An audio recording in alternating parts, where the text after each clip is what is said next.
তথ্য উপদেষ্টা জনাব মাহফুজ আলমের একটা স্ট্যাটাস নিয়ে বেশ কথাবার্তা হচ্ছে। স্ট্যাটাসে তিনি কার উদ্দেশ্যে দিচ্ছেন, কেন দিচ্ছেন বোঝা যায়, কার উদ্দেশ্যে দিচ্ছেন খুব স্পষ্ট নয়। কিন্তু তারপরও তিনি এমনভাবে কিছু কথা বলেছেন এবং এক্সিস্টিং প্রেক্ষাপটে মানুষ ইন্টারপ্রেট করছে এভাবে যে তিনি এনসিপিকে জামাতের সাথে অ্যালাইন্ড হওয়া বা জামাতের মতো না হওয়া নিয়ে পরামর্শ দিচ্ছেন। কেন এটা মনে হলো, আমরা ওই জায়গায় আসবো। তার আগে ছোট একটা ব্যাকগ্রাউন্ড একটু বলে নেওয়া দরকার।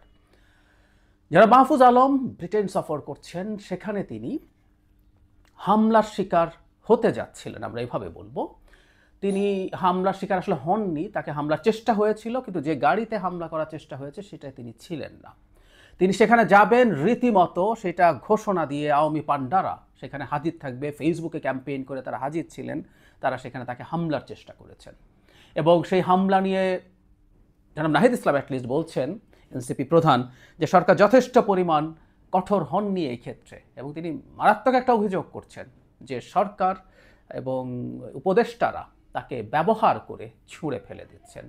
যাই হোক, আমরা জনাব মাহফুজ আলমের ওপর এই ধরনের পদক্ষেপের বিরুদ্ধে তীব্র তীব্র প্রতিবাদ জানাই এবং সরকারকে আসলে এই ক্রিমিনালদের উপরে যেন আইনি ব্যবস্থা নেওয়া হয়, সেই সব দেশে, সংশ্লিষ্ট দেশে সেই চেষ্টা করা হয়। ডক্টর আসিফ নজরুলের ওপরে সুইজারল্যান্ডে এরকম ঘটনা ঘটেছিল, আমরা দেখেছি। এখন মাহফুজ আলমের ওপরে হচ্ছে। এর আগে আমাদের প্রধান উপদেষ্টা প্রেস সচিবের উপরে এই ধরনের চেষ্টা হয়েছে। এই সব চেষ্টার বিরুদ্ধে আমাদের দাঁড়াতে হবে। আমরা আমাদের মধ্যে মত পার্থক্য আছে, আমরা ডিবেট করব, আমরা ঝগড়া বিবাদও করতে পারি, কিন্তু আওয়ামী লীগ শেখ হাসিনা বিরোধী, শেখ হাসিনার বিরুদ্ধে লড়াই করা কোনো পক্ষ, কোনো শক্তির বিরুদ্ধে ন্যূনতম কোনো রকম কোনো পদক্ষেপ দেখালে আমরা একসাথে হব এবং সেটার ব্যাপারে শাস্তিমূলক পদক্ষেপ চাইব। কিন্তু একটা খুব ইন্টারেস্টিং ঘটনা ঘটে যারা মাহফুজ আলমের উপর এই হামলা চেষ্টায়। একদিকে আওয়ামী লীগ যেমন সেলিব্রেট করেছে, জামায়াতপন্থী বেশ কিছু অনলাইন অ্যাক্টিভিস্ট এবং ইনফ্লুয়েন্সার এটাতে খুবই আনন্দ বোধ করেছে। খুবই ইন্টারেস্টিং। তাকে জুলাইয়ের গাদ্দার বলা হচ্ছে। জুলাইয়ের গাদ্দার বলে মাহফুজ আলমের ওপর এই হামলা নিয়ে ফান হচ্ছে, মজা হচ্ছে, সেলিব্রেট করা হচ্ছে। আমি বোধ করি এটাই খানিকটা ট্রিগার করেছে যারা মাহফুজ আলমকে এই স্টেটাস দেওয়ার জন্য। না হলেও এটা আসলে এমনি হওয়াই হতে পারতো, ভালো হতে পারতো। জামায়াতের একটা নির্দিষ্ট রাজনীতি আছে, তিনি সেটাকে ইন্ডিকেট করে বলছেন। উনি ইংরেজিতে স্টেটাসটা দিয়েছেন, উনি লিখছেন এভাবে: we don't need another proxy Maududist party in Bangladesh's political landscape. There are already half a dozen proxies working. You won't add anything. Rather, redefine, reorganize and reclaim. অনেকে ফান করে বলছেন আধা ডজন না, গোটা 50 হবে বিভিন্ন নামের ল্যান্ডস্কেপ আছে, প্রক্সিজ আছে। এটা সত্য, প্রক্সির বাইরে জামায়াতে ইসলামী এবং ইসলামী ছাত্র শিবির ঘোষিতভাবে মওদুদির বাদকে আদর্শ মনে করে রাজনীতি করেন। এর বাইরে আসলেই অনেক প্রক্সিজ আছে, আমরা কথ্য ভাষায় দোকান বলি, অনেক দোকান আছে। এখন বলছে অলরেডি আছে, আর দরকার নেই। এই কথাটা আসলে এনসিপিকে বলছে, আমরা এভাবে ধরে নিতে পারি, কারণ আমাদের অ্যানালিসিসের কাজ হচ্ছে কাকে বলতে পারেন সেটা।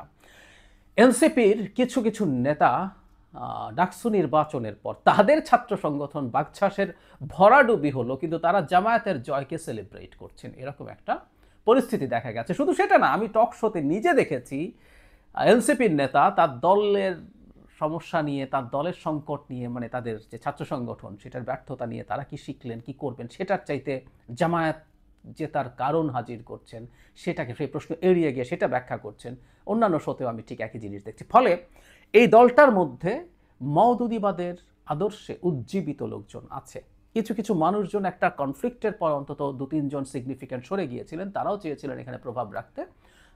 আমি জনাব জুনায়েদ এবং জনাব রাফে সালমানের কথা বলছি। এক্সট্রিবির হিসেবে তারা পরিচিত ছিলেন এবং তারা সেখানে তাদের প্রভাব রাখতে শেষ পর্যন্ত গুরুত্বপূর্ণ পদ না পেয়ে আমি ধারণা করি তারা আলাদা একটা দল করেছেন, আপ বাংলাদেশ। That's good. কিন্তু এরপরও বেশ কিছু রয়ে গেছেন সম্ভবত। তো জনাব নাহিদ ইসলাম সম্ভবত এই জিনিসটাকে ইন্ডিকেট, জনাব মাহফুজ এই জিনিসটাকে ইন্ডিকেট করছেন যে আসলে আর প্রয়োজন নেই। যেমন আপ বাংলাদেশ, এটারও আমি এটা নিয়ে এক্সট্রিবির কেন একটা বর্গ এই আলাপ একদিন করেছিলাম, যে তারা আদতে আসলে ওই আদর্শই আছে এবং ডাকসু নির্বাচনের শিবিরের সাথে তাদের প্যানেলে তাদের লোকজন ছিলেন এবং তারাও দুর্দান্তভাবে সেলিব্রেট করেছেন সব কিছু। তো এরকম নানান নামে, আমি আর নাম বলছি না, আপনারা অনেকেই জানেন, এগুলো যখন আছে তখন এনসিপি নতুন করে প্রক্সি হওয়ার আসলে কিছু নেই। রাদার উনি যেটা বলছেন রিক্লেইম রিডিফাইন করতে বলছেন এটাই সবচেয়ে গুরুত্বপূর্ণ তাদের জন্য, কারণ তারা ঘোষণা করেছেন তারা একটা সেন্ট্রিস্ট, তারা একটা মধ্যপন্থী রাজনৈতিক দল হতে চান। সুতরাং তারা তাদেরকে যদি রাজনীতির মাঠে বেটার কিছু করতে চান তাহলে সেটাই হওয়া উচিত হবে। আমি জামায়াতের আদর্শ নিয়ে আমার নিজস্ব অবস্থান আছে, আমি সেটা আজকে আর বলছি না, কিন্তু যেটা জামাত অলরেডি করছে, এনসিপি যদি সেই পথেই যায়, এনসিপিকে আসলে মানুষের নেওয়ার কারণ নেই, কারণ ওটা অলরেডি জামাত করছে এবং যার ওই ধরনের মতাদর্শ পছন্দ সে জামাতের কাছেই যাবে। সুতরাং এনসিপির জন্য এটা করা আসলে একটা পলিটিক্যাল ব্লান্ডারও, এবং সেই ব্লান্ডারটা জামাতের হয়ে কেউ কেউ এনসিপির ভেতর থেকে করছেন বলে আমি ধারণা করি। যেন মাহফুজ আলম এই পরামর্শই এনসিপিকে দিয়েছেন, এটা মনে করা যথেষ্ট যৌক্তিক কারণ আছে এবং আমি মনে করি এটাই সঠিক প্রশ্ন, সেটাই সঠিক পরামর্শ।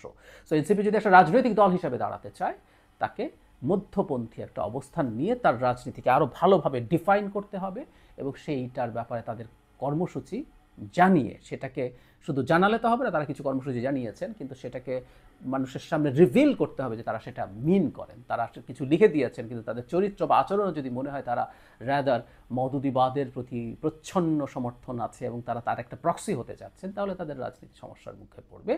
জনাব মাহফুজ খুবই সময়োচিত এবং গুরুত্বপূর্ণ একটা স্ট্যাটাস দিয়েছেন বলে আমি মনে করি।